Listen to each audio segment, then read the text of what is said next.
तुम्हारा अन्नदाता, पग पग पर है संग तुम्हारे अन्नदाता। लहू किसानों का बन के पसीना सींचता है धरती का सीना। मेहनत का तेरी हक दिलवाने, नई तकनीक नई खोज बताने। पशुधन को गुणवान बनाना, पौध सुरक्षा को सिखलाना, खेती के सब गुर समझाने, भारत का सरताज बनाने। आठों पहर है संग तुम्हारे अन्नदाता, अन्नदाता। नमस्कार, अन्नदाता कार्यक्रम में आप सभी दर्शकों का स्वागत है। मैं हूं आपके साथ शिल्पा कछवाहा। आप सभी दर्शकों का स्वागत करती हूं। हर रोज की तरह कार्यक्रम में हम लेकर आते हैं खेती बाड़ी से जुड़ी हुई कुछ रोचक जानकारियां। तो चलिए सबसे पहले देखते हैं क्या है विशेष आपके लिए आज के इस कार्यक्रम में। ब्रॉयलर मुर्गी पालन का एक प्रगतिशील किसान का अनुभव। कृषि में सोलर ऊर्जा का महत्व और उससे मिलने वाला लाभ। अधिक लाभ हेतु गुलदाउदी फूल की खेती की तकनीक।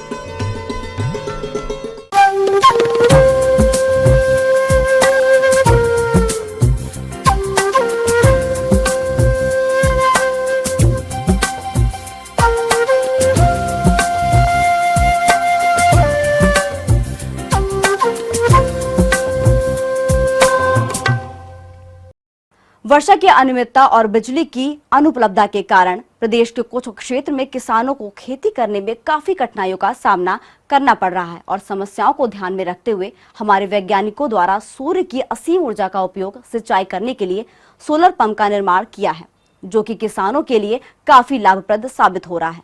तो सोलर पंप की स्थापना कैसे करें, यह किस प्रकार काम करता है, इसकी विस्तार से जानकारी दे रहे हैं विषय विशेषज्ञ जितेंद्र कुमार। क्षेत्र होते हैं जो कि असाध्य होते हैं, जहाँ पे बिजली की पहुंच नहीं होती है। सौर ऊर्जा तो आनी ही है, तो वहाँ पे हम क्या करते हैं, सौर ऊर्जा का प्लांट बिठा देते हैं और उस प्लांट के थ्रू पंप को सोलराइज कर देते हैं। उससे होता यह है कि किसान की जो निर्भरता होती है बिजली के ऊपर वो खत्म हो जाती है। अब इसमें जो अभी फिलहाल जो सबसे पॉपुलर पंप यूज़ करते हैं किसान, वो होता है एक 3 HP का और एक होता है 5 HP का। मोटा मोटी ये मान के चलिए कि 1 एकड़ के पीछे 1 HP पंप काम करता है। सेंट्रल गवर्नमेंट से 32,400 रुपए के सब्सिडी का प्रावधान है। देखिए, सब्सिडी का एक प्रोसेस होता है, किसान को एक एप्लीकेशन सबमिट करना होता है, जिस एप्लीकेशन को हम गवर्नमेंट में जमा करते हैं, या वो चाहे तो डायरेक्टली ही डिपार्टमेंट में जाके वो एप्लीकेशन सबमिट कर सकते हैं। उसके बेसिस पे उनको सब्सिडी सैंक्शन होती है। सब्सिडी सैंक्शन होने के बाद उनको पंप लगाने का लाभ मिलता है। वो ऑल ओवर इंडिया एप्लीकेबल है, तो वो किसान उसका फ़ायदा उठा सकते हैं। ये जो सब्सिडी की जानकारी सोलर पंप का काम करती है डिस्ट्रीब्यूटर्स या डीलर्स, उनके पास भी आपको इसकी जानकारी मिल जाएगी। देखिए, अगर हम मार्केट से खरीदने जाएंगे तो 3 HP का पंप करीब 3.5 लाख रुपए का आता है और 5 HP का पंप वही 5 से 5.25 लाख रुपए तक के आता है। बोर की केसिंग होनी चाहिए। बाकी जो पंप, पाइप और सोलर सिस्टम और कंट्रोलर, जो पूरा सिस्टम है, वो पूरा सिस्टम आपको वो पार्टी लगा के देगी जिसके थ्रू सब्सिडी को अप्लाई किया हुआ है। डॉक्यूमेंट इसमें देखिए, मिस यूज़ को रोकने के लिए बेसिकली डॉक्यूमेंट को लिया जाता है। तो डॉक्यूमेंट यहाँ पे लगेंगे ऋण पुस्तिका, B1 खसरा, और आपका जो बटर पेपर पे पटवारी की तरफ से सर्टिफाई होता है कि यहाँ पे पंप इस जगह पे लगा हुआ है और ये कृषि के पर्पज से ही यूज़ हो रहा है। सब्सिडी सैंक्शन होता है करीब 15 से 20 दिन में, और प्लांट लगना तो ऐसा है कि सब्सिडी एक बार सैंक्शन होती है तो उसके 1 हफ्ते के अंदर अंदर सोलर पंप शुरू हो जाता है उसके यहाँ। अगर आपको एक्चुअल रेट पता करना है तो गवर्नमेंट की तरफ से ही पंप का मेन रेट आता है, क्योंकि गवर्नमेंट ही यहाँ पे इन्वॉल्व है सब्सिडी वगैरह देने में। तो मेन रेट तो यही पता चलेगा, गवर्नमेंट के ऑफिसेज में ही पता चलेगा कि मतलब जो किसान है उसको कितने में पंप मिलेगा। तो देखिए, मैंने जैसे बताया 3 HP का मैंने बताया है कि करीब 70,000 से 90,000 रुपए के बीच में रेट है अभी मार्केट में। अलग अलग कंपनी का अलग अलग रेट है, तो इस रेट में करीब करीब ये पड़ता है अपने को। और 5 HP का बताऊं तो 5 HP का भी 90,000 1 लाख रुपए इस रेंज में मतलब पंप किसान भाई को मिल जाता है, और इसमें उसको कुछ भी अलग से नहीं देना पड़ेगा। देखिए, सोलर पंप का जो कॉन्सेप्ट है वो सीधा सीधा है कि वो सिर्फ दिन में काम करेगा। दिन में ऐसे काम करता है कि जैसे ही 8 बजे के आसपास धूप की इंटेंसिटी थोड़ी बढ़ जाती है, तो उस इंटेंसिटी में ये पंप अपने आप चालू हो जाता है और करीब 5 बजे तक ये पंप चलता है और 5 बजे के बाद ऑटोमेटिकली बंद हो जाता है। सौर ऊर्जा से आपका पंप चलता है और उसमें आपको दिन भर पानी मिलता है। इसमें एक और फैसिलिटी होती है जहाँ पे बहुत सारी पार्टियाँ होती है जो ऐसा कंट्रोलर लगाती है जिसमें दिन में भी पंप चलता है और रात में जो भी इलेक्ट्रिसिटी की अथॉरिटी है उसके कनेक्शन से पंप चल सकता है। उसके अलावा जो पंप होता है उस पर जो भी कंपनियाँ होती हैं वो 2 से लेके 5 साल तक का मेंटेनेंस अपने तरफ से फ्री देती है, जो कि ऑन साइट होता है, मतलब वहीं पे जाके किसान या कंट्रोलर को जो भी दिक्कत आती है उसको सुधार के आते हैं। अगर हम लाइफ की बात करें तो जो सोलर पैनल की लाइफ है वो करीब 25 साल मिनिमम आती है एक सोलर सिस्टम की, मतलब अगर मैं पैनल की बात करूं तो। उसके अलावा जो इलेक्ट्रॉनिक चीज़ें हैं उसमें छोटा मोटा मेंटेनेंस लगता है जो कि बहुत ज़्यादा खर्चीला होता नहीं है। कई बार होता यह है कि बिजली तो मिलती नहीं है गांव में, असाध्य क्षेत्रों में, और किसी वर्ष मान लीजिए अगर बारिश नहीं हुई तो उस साल तो ये कन्फर्म है कि फसल खराब होनी है। लेकिन अगर हम दोनों की निर्भरता हटा के सोलर प्लांट लगा लेते हैं, सोलर पंप लगा लेते हैं, तो उस केस में होता यह है कि किसान की निर्भरता खत्म होती है तो फसल खराब होने से बच जाती है। और देखिए अभी अगर मैं बोलूं तो जो पंप की छोटी मोटी दिक्कतें हैं कि कई बार पंप जल जाता है या पंप ड्राई रन हो जाता है जिसकी वजह से पंप खराब होता है, तो यही छोटी मोटी दिक्कतें आती हैं। अदरवाइज तो पैनल नो मेंटेनेंस चीज़ है, उसमें सिर्फ आपको अगर उसको मेंटेन करना है आपको सोलर पैनल को, तो उसको धोना पड़ेगा, ये एक रहता है। उसके अलावा सोलर पंप में जो स्ट्रक्चर हम लगाते हैं, स्ट्रक्चर को ट्रैकिंग किया जाता है, मतलब जैसे साल में 2 बार सूरज अपनी दिशा चेंज करता है, तो उस तरह से हम स्ट्रक्चर लगाते हैं जिसमें जो दिशा है वो मैनेज हो जाती है। इसमें देखिए होता ही है कि वोल्टेज ड्रॉप हो जाता है तो जो प्रेशर है वो कम हो जाता है। तो और दूसरी बात यह है कि अगर बरसात की हम बात करें तो बरसात में जब बहुत ज़्यादा डार्क होता है तब पानी गिरता ही है, तो जब पानी गिर रहा है तो हमें अलग से उसको इरीगेट करने की ज़रूरत नहीं है। तो अगर हम ये देखें तो इसका जो यूज़ है वो सनी डेज़ में है, जैसे समर में, मतलब गर्मी के मौसम में बहुत ज़्यादा मतलब इससे हमको हेल्प मिल जाती है इरिगेशन में, क्योंकि उस समय लाइट भी नहीं होती है। 2 महीने मान के चलिए बरसात के हैं, उस 2 महीने में बरसात हो जाती है तो सोलर पंप की उतनी आवश्यकता हमें पड़ती नहीं है। और अगर बरसात नहीं होती तो धूप खिली रहती है, धूप खिली रहेगी तो पंप चलता है। तो अगर मैं अपने एक्सपीरियंस से बताऊं तो किसान भाइयों को यूज़ करना चाहिए सोलर पंप, ताकि उनकी निर्भरता बिजली के ऊपर ख़त्म हो और उनकी फसल अगर बिजली की कमी की वजह से ख़राब हो रही है तो ये सारी चीज़ें वो सोलर पंप को इस्तेमाल करके इस चीज़ को कम कर सकते हैं, अपने लॉस को।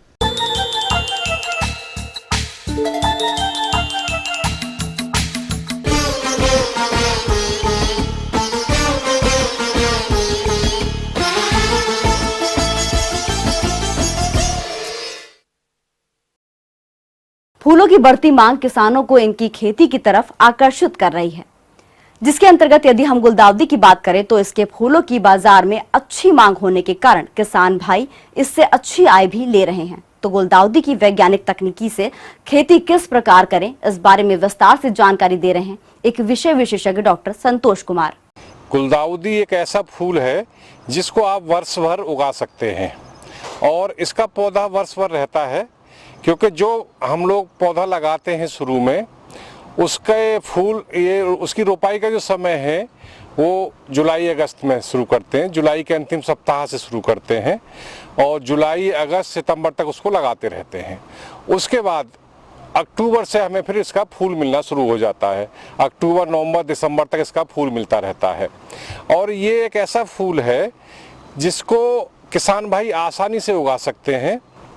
इसका जो हम पौधा लगाते हैं किसान भाइयों, वो कलम से तैयार करते हैं। कलम लगाने का जो सबसे अच्छा समय है वो 15 जून के बाद लगाना शुरू कर देते हैं। इसमें विशेष ध्यान देने की बात ये होती है कि ये जो पौधा है झकड़ा जड़ों वाला होता है, इसकी जड़ें जो हैं ऊपर ही रहती हैं, इसीलिए पानी से इसको बहुत नुकसान होता है। तो जब भी रोपाई करें कलमों की, आप कम से कम ज़मीन से 9 इंच ऊंची क्यारियाँ बना लें और क्यारियों के दोनों तरफ 1-1 फुट की या 9-9 इंच की नालियां बना दें और क्यारी कम से कम ज़मीन से 9 से 10 इंच ऊंची होनी चाहिए। क्यारी की जो चौड़ाई है लगभग 1 मीटर होनी चाहिए, जिससे आपको बाद में निकाई गुड़ाई करने में क्यारी के अंदर नहीं घुसना पड़ेगा, आप बाहर खड़े होकर उसकी निकाई गुड़ाई कर सकते हैं।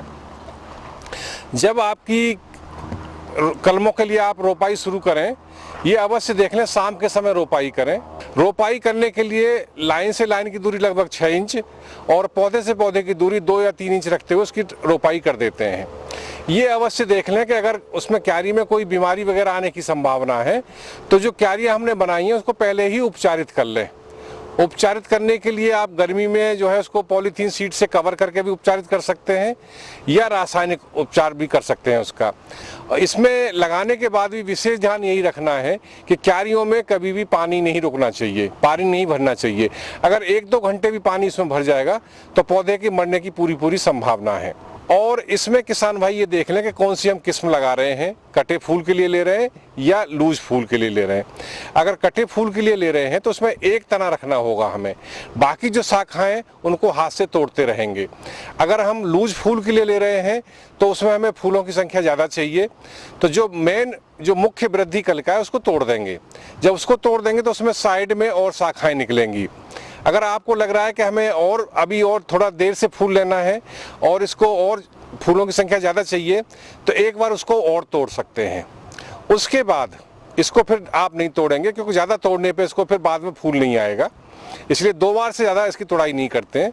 2 बार तोड़ने के बाद किसान भाई देखेंगे कि एक पौधे पे 20 से 25 या 30 फूल तक प्राप्त हो जाते हैं, जो कि आपका जरबेरा की जगह पे या जो सजावट के लिए जो गुलदस्ते लगाते हैं शादी विवाहों में या मंडप सजाने के लिए उसमें प्रयोग करते हैं, उसमें किसान भाई इसको प्रयोग के लिए इसको बेच सकते हैं। जब आपने फूल उसका काट लिया, ये फूल काटने के बाद फरवरी-मार्च तक पौधा हरा रहता है। जब फरवरी-मार्च में जो मुख्य पौधा था वो सूख जाएगा और उसके नीचे से जड़ के पास से कुछ और शकर से, जिसको कंद कहते हैं, वो निकलना शुरू हो जाते हैं, कलियां निकलना शुरू हो जाती हैं और लगभग 15 से 20 दिन में वो कलियां 6 इंच से लेकर 9 इंच तक की हो जाती हैं। उनको हम अलग करके दोबारा उसकी रोपाई कर सकते हैं, जो हमारे अगले साल के लिए पौधे बनाने के काम आएंगी, या उसको अगर डायरेक्ट लगा सकते हैं तो वो हमारे नए पौधे के रूप में, फूल के पौधे के रूप में भी प्रयोग की जा सकती हैं। 1 हेक्टेयर में किसान भाइयों कम से कम आपको 200 से 250 कुंटल फूल आपको मिल जाएंगे, अगर लूज फूल के लिए लगा रहे हैं तो। अगर कटे फूल के लिए लगा रहे हैं तो उसको आपको उसमें से कम नहीं तो आपको 8 से 10 हजार फूल उसमें मिल सकते हैं आपको। ये थी कुछ उपयोगी जानकारियां। अब लेते हैं एक छोटा सा ब्रेक, जल्द लौटेंगे और कार्यक्रम में आगे है महत्वपूर्ण जानकारियां। बने रहिए हमारे साथ।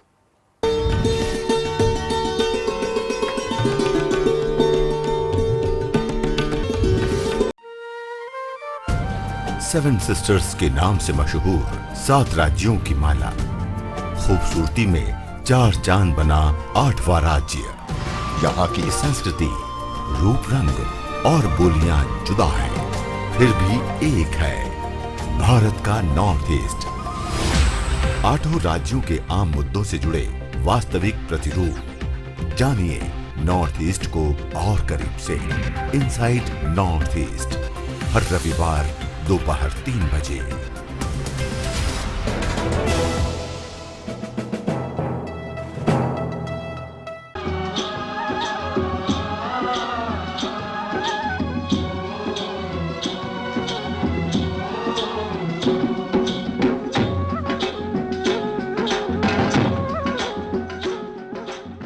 ब्रेक के बाद एक बार फिर से सभी दर्शकों का अन्नदाता कार्यक्रम में स्वागत है। बढ़ते हैं अगली प्रस्तुति की।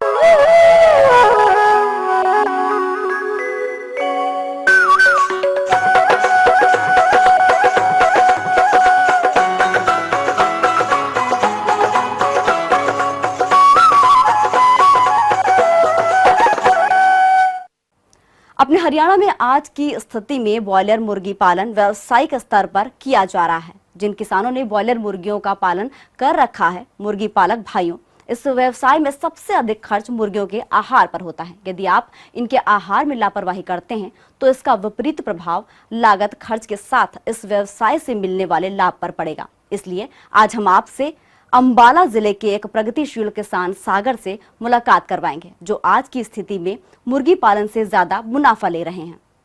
किसान भाइयों, आज हम बात करेंगे जिला अंबाला के रहने वाले सागर जी से, जो कि हमें बताएंगे कि मुर्गी पालन के समय वो कौन कौन सी सावधानियां बरतते हैं और साथ ही साथ उन तकनीकों के बारे में जानेंगे जिससे कि अच्छा व्यवसाय जो मुर्गी पालन का हम कर सकते हैं। जी सागर, सबसे पहले अगर हम बात करें शुरुआती तौर पे हम जब ये फार्म तैयार करते हैं तो वो कौन सी स्टेज है, कौन कौन सी बातें हैं हमें ध्यान में रखनी होती है? सबसे पहले बर्ड्स के आने से पहले हमें उनका बिस्तर तैयार करना पड़ता है ब्रूडर के अंदर, जिसमें टेम्परेचर मेंटेन करना पड़ता है। वो टेम्परेचर मेंटेन होता है 30 डिग्री के आसपास, 30 से 1 डिग्री ऊपर या 1 डिग्री नीचे चलता है। सही रहता है बर्ड्स के लिए, क्योंकि बर्ड्स को टेम्परेचर सही चाहिए होता है। जैसे कि हम लोग इंसानों में नए बच्चे को टेम्परेचर मेंटेन करने के लिए बिस्तर में लिपेट कर रखते हैं, तो उस हिसाब से हमें भी इनको टेम्परेचर सही देना पड़ता है। और टेम्परेचर 30 डिग्री के आसपास रहेगा, और साथ में हमें इनका बिस्तर तैयार करना पड़ता है, जो कि अमूमन चावल के छिलके से बनता है। और बर्ड्स के आने के बाद हमें तुरंत बाद हमें उन्हें पानी देना पड़ता है, गुड़ और मीठा सोडा मिश्रित, जिससे कि इनके पेट में जो भी अंडे का योग रह चुका है वो सब साफ हो जाए और कोई आगे बीमारी से बचने में आसानी रहे। और अगर फीड की हम बात करें तो किस तरह की फीड इन्हें शुरुआती तौर पर दी जाती है? शुरुआती तौर पे 8 घंटे के बाद गुड़ का पानी ख़त्म होने से पहले थोड़ा हम इनको प्री स्टार्टर देते हैं, जिसमें काफ़ी न्यूट्रिशंस होते हैं और सेहत के लिए सही रहते हैं बर्ड्स को। और ये पहले दिन से लेकर 8 घंटे से लेकर 14 दिन तक हम इनको प्री स्टार्टर फीड देते हैं, जो कि एक बर्ड के हिस्से में आधा किलो फीड आ जाए। तो प्री स्टार्टर फीड में कौन कौन सी चीज़ें आती हैं? प्री स्टार्टर फीड के अंदर मकई, सोयाबीन और बाजरा और दवाइयाँ और कुछ प्रोटीन आते हैं उसके अंदर। 14 दिन तक हमें लगातार ये इन्हें देना पड़ता है। तो अगर 14 दिन के बाद की बात करें तो उस स्थिति में क्या करना पड़ता है? 14 दिन से पहले भी हम इनको विटामिन देते हैं, जो कि इम्यूनिटी के लिए अच्छे होते हैं, इम्यूनिटी बूस्टर देते हैं कि इनकी रोग प्रतिरोधक क्षमता बढ़ जाए। और 14 दिन के बाद आधा किलो फीड प्री स्टार्टर खिलाने के बाद हम लोग इनको स्टार्टर स्टार्ट करते हैं, जिसमें थोड़े कम न्यूट्रिशंस होते हैं, जिसमें कम न्यूट्रिशंस होते हैं, पर वो बच्चे के बर्ड के हिसाब से सही रहते हैं, जितनी इनको ग्रोथ चाहिए होती है। अगर हम इनको प्री स्टार्टर ही पूरा फ्लो खिलाते रहेंगे तो हमें भी प्रॉफिट कम होगा, क्योंकि वो बहुत महंगी आती है, और बर्ड को भी एकदम स्ट्रेस डलेगा कि इतनी फीड वो जितना बॉडी वेट वो एकदम से गेन नहीं कर सकता। सागर जी, अगर हम बात करें बर्ड्स में बीमारियों की, तो विभिन्न तरह की बीमारियां भी इनमें लग जाती हैं जी। उन बीमारियों से बचाव के लिए हमें कौन कौन सी सावधानियां बरतनी है?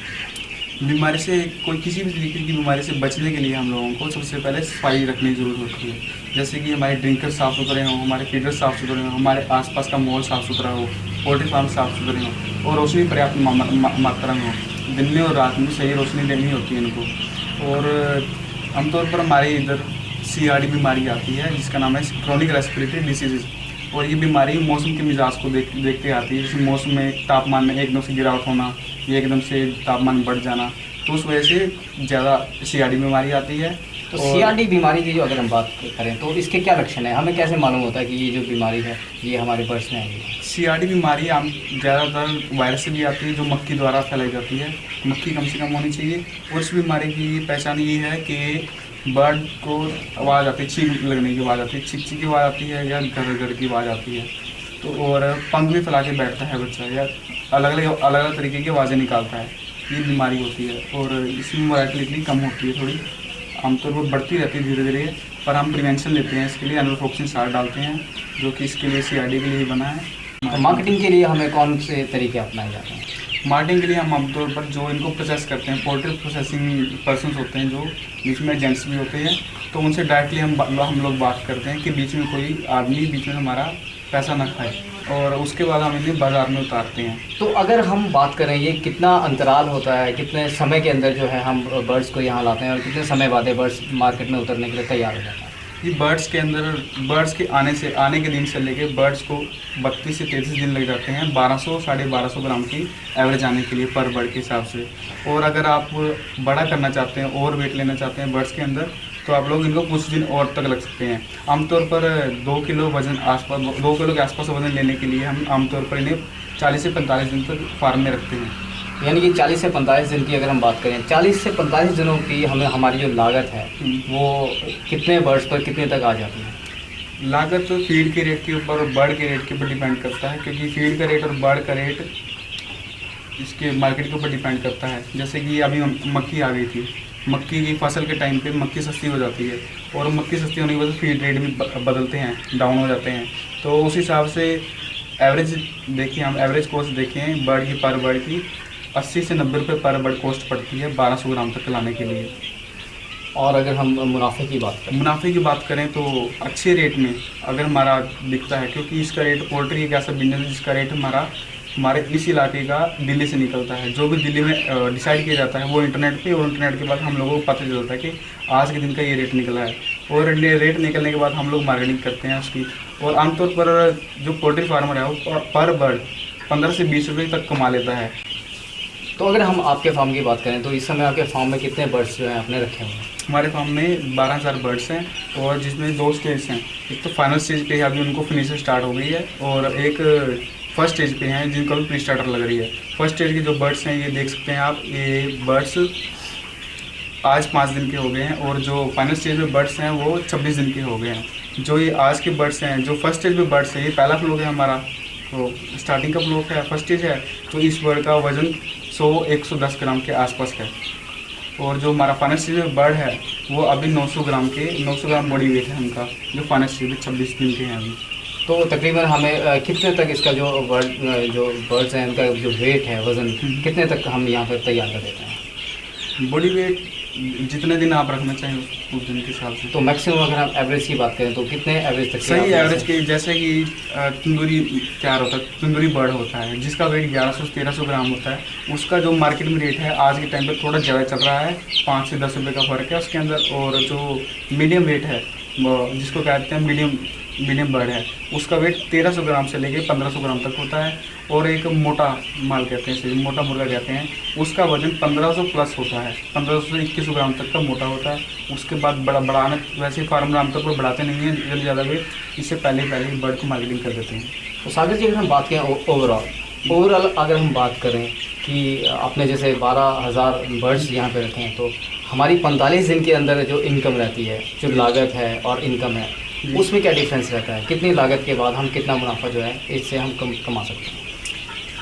देखा जाए तो पर बर्ड हम 15 से 20 रुपये कमा लेते हैं 32-33 दिन के बाद। और आमतौर पर एक फ्लोक का सही समय देखा जाए, एक फ्लोक से लेके अगले फ्लोक तक का, वो 0 से लेके 45 दिन के बीच में, 45 दिन से पहले हम लोग मार्केटिंग कर देते हैं। और 45 से 45, 40, 45 दिन के अंदर हम लोगों को बर्ड फार्म के अंदर आ जाना चाहिए। उसके लिए हमें पहले से मार्केटिंग करनी पड़ती है क्योंकि फार्म की सफाई भी बहुत ज़्यादा ज़रूरी है। और फार्म की सफाई के लिए आमतौर पर जितने बर्ड्स हैं हमारे, तो 3 से 4 दिन लग जाते हैं फार्म की सफाई करने में और स्प्रे वगैरह करने में, दवाइयों का छिड़काव करने के लिए। तो जो दवाइयों का छिड़काव है ये बर्ड्स आने से पहले किया जाता है, जब बर्ड्स आ जाते हैं तो उस समय क्या दवाइयों का छिड़काव किया जाता है? उस समय पे मक्खी से बचने के लिए, मक्खी के लिए अलग अलग दवाइयाँ आती हैं, तो मक्खी से बचने के लिए बीमारी और दवाइयाँ आती हैं, उसको स्प्रे की जाती है जिससे कि बर्ड के ऊपर कुछ असर नहीं डलता। आगे और भी है कुछ रोचक जानकारियां, पर यहाँ पर रुकेंगे एक और कॉमर्शियल ब्रेक के लिए।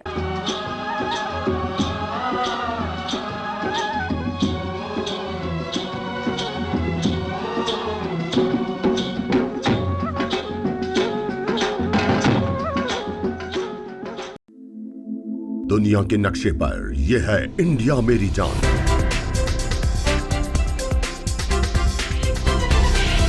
भारत थोड़ा अलग है।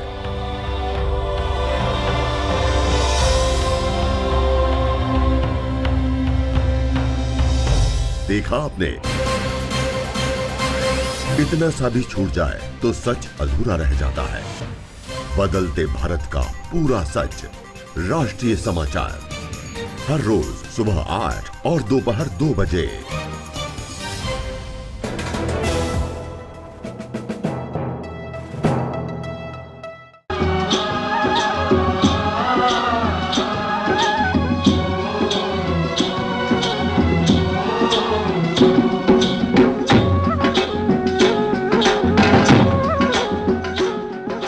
ब्रेक के बाद एक बार फिर से आप सभी दर्शकों का स्वागत है। चलिए अब रुख करते हैं अगली कड़ी की ओर।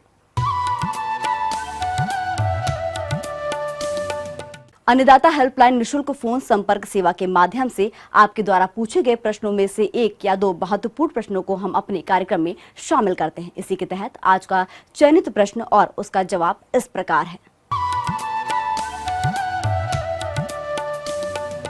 जो गन्ने की बावक फसल है या पैडी फसल है गन्ने की, उस फसलों में जो बेल आप लोगों की होती है, कस्क्यूटा स्पीशीज का ये प्लांट होता है, तो इसमें जो बेल होती है वो शुरुआत से ही उगती है, लेकिन शुरुआत में किसान भाई गन्ने में इंटरकल्चर करता है तो उस टाइम पर निकालता रहता है, निकल जाती है।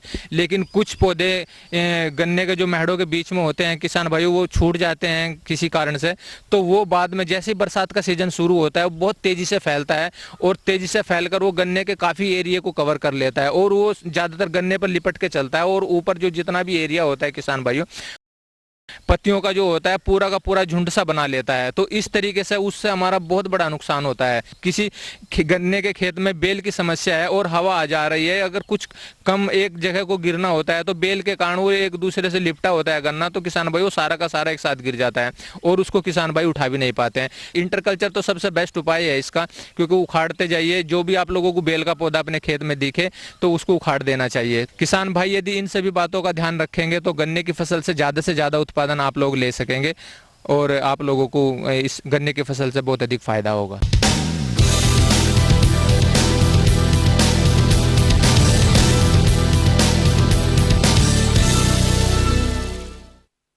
राज्य के विभिन्न मंडियों में कृषि उत्पादों के चढ़ते उतरते बाजार की संक्षिप्त जानकारी इस प्रकार है।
हम ये उम्मीद करते हैं कि आज का कार्यक्रम आप सभी दर्शकों के लिए उपयोगी रहा होगा। किसान भाइयों, अन्नदाता आपकी सेवा के लिए संकल्परत है। कृषि संबंधित समस्या एवं सुझाव के लिए आप हमें इस पते पर संपर्क कर सकते। प्रोड्यूसर अन्नदाता ETV Haryana Himachal Pradesh, Ramoji film city Hyderabad 501512। साथ ही आप हमें ईमेल भी कर सकते हैं। हमारा ईमेल एड्रेस है अन्नदाता hr.hp@etv.co.in।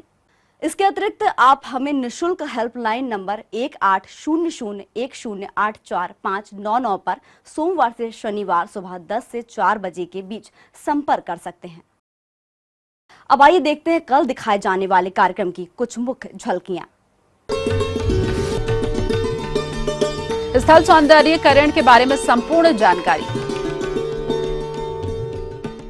फिलहाल अन्नदाता की पूरी टीम को इजाजत दीजिए, कल फिर इसी समय आपसे मुलाकात होगी कृषि संबंधित कुछ और रोचक जानकारियों के साथ। नमस्कार।